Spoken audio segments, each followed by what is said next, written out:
สบายดีจ้าพี่น้องสวัสดีเด้อสวัสดีตอนสายๆนะคะตอนเที่ยงนะจ๊ะพี่น้องหากับขนหินมาใส่ขอบอันนี้แล้วสวัสดีจ้าได้ขนหินมาใส่ขอบเนี่ยมันแล้วขอบต้นไทรเกาหลีแล้วเราก็จะถางหญ้าแล้วเราก็จะเอาฝุ่นมาใส่แล้วก็ใส่ฝุ่นใส่ผุยเร่งให้มันโตเร็วๆนี่มันติดไปแล้วมันยังมันใหญ่ๆเสือขนหินมาใส่ขนหินมาใส่ขอบนี่มึงนะก็เพื่อสิแล้วจะเจ็บแอวมันหนักเด้อหินนี่แตกเห็ดไปพี่น้องเราต้องทำเองให้ได้นี่ดูสะอาดสะอ้างนะพี่น้องเนาะมันแบบว่ามันมีหินแล้วมันแบบมันบ่เห็นต้นหญ้าต้นหยังแล้วมันดูสะอาดตาอย่างเงี้ยสะอาดสะอ้างดีเด้อย่างก็มีบ่อนไว้ของนะก็เก็บของเก็บเต็มเนี่ยบางทีนางกระปูสาดนอนเล่นนี่มีบ่อนนอนพร้อมนะคะเพราะอากาศมันเย็นนอนในกับเปลืองแอร์กลางวันเราก็ต้องออกมาทำงานนี่ส่วนหินใส่ขอบนี่อากาศแล้วจะเจ็บแอวพอได้ไปใส่ดอกค่าได้ค่ะแล้วก็จะเอาฝุ่นเอาปุ๋ยมาใส่ให้มันแบบนี้ทางหญ้าก็บอกขึ้นถาต้นไทรเกาหลีขึ้นนี่สิงามเด้มันก็สิเป็นกำแพง2 ระดับด้วยค่ะ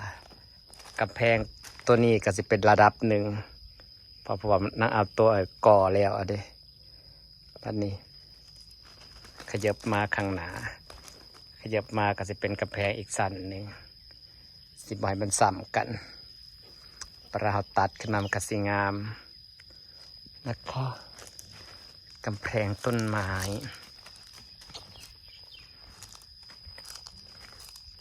ใส่เบิ่งเห็นบ่ตัวนั้นตัวข้างในสียาวแน่ตัวนี้มาก็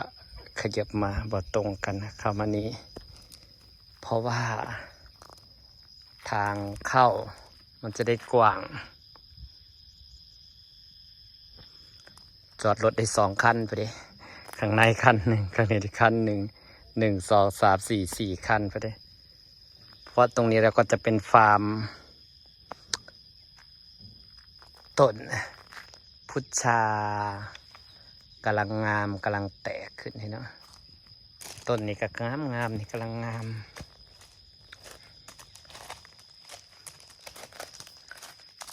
เพราะว่าตรงนี้มันถมหนาแหงนะกระส่วนออกไปใส่อันนี้เนี่ย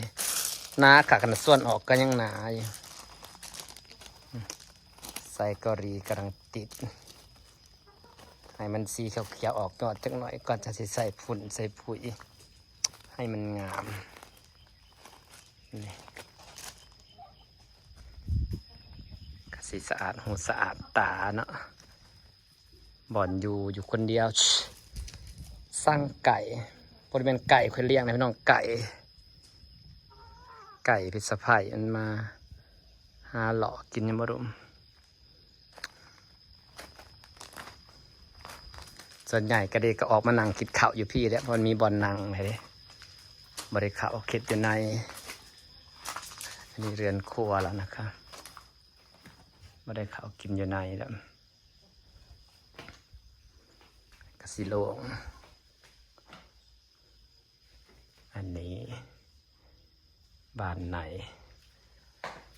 เปิดให้ลมมันโล่งอากาศมันดีพี่น้องเพราะมันหน้าฝนอากาศกสิดีแน่อากาศกสิดีแน่เดี๋ยวจังเสียหากระถางใหญ่มาใส่ต้น2 ต้นให้มันงามก็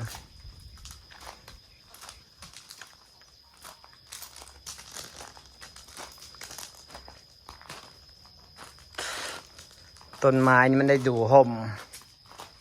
ได้อยู่ห่มมันได้แล้วออกดอกงามเลยตินี่ต้นไม้น่อง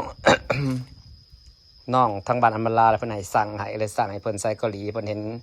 พอลาสั่ง เลยอยากได้เลยสั่งมาให้เพิ่นเพราะนะยังสดนะฮะกระหอดเมื่อวานนี่คันจัดส่งแบบว่าไว้เขาจัดส่งแค่มือ2 มือ 3 มือนะคือสิขังเป็นอาทิตย์พอได้นี้สุดแต่มันก็ยังบ่ตายมันอยู่ในกล่องบ่ตายเนาะแต่เจ้าของมันสิมาเอาบ่ตายได้สดชื่นไปก็ต้องพาเอาลงดินลงกล่องบรรยากาศบ้านเรานะครับพี่น้องจ๋าขาวจั๊วยังบรรยากาศขาวมักดินมันสะอาดเด้อหินนี่นะแบบว่าเวลาฝนตกลงมาแล้วมันแบบมันสิบนเนอะหนะมันสิซึมลงพื้นบนเนอะหนะ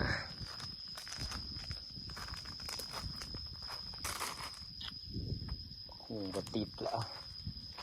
ตัดทิ้งบ่เป็นยอดอ่อนแล้วบติดแล้วโมโหก็ได้บังหนาเฮือนปลูกเอาใหม่บ่ตัดถิ่มกินต้นข้างหลังก็พอ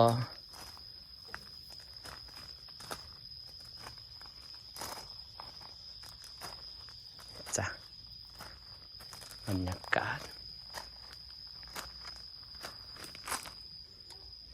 ต้นหมากกำลังงามทางหญ้าให้เพิ่นวังเศร้านี่ทางหญ้าต้นหมากเจ้าฝุ่นมาใส่ก็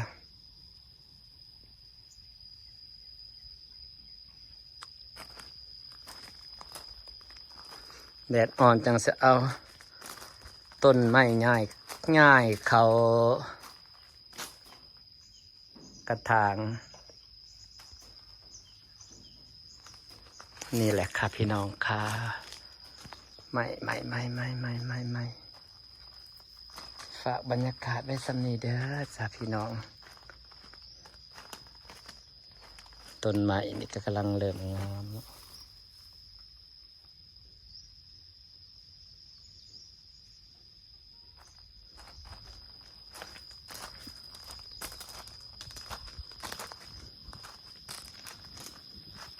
งามต้นนี่จังว่างามฝากบรรยากาศไว้สำนีนะจ๊ะขอบคุณทุกคนที่ยังติดตามนะคะสบายดีเด้อบ่ได้ตัดเนี่ย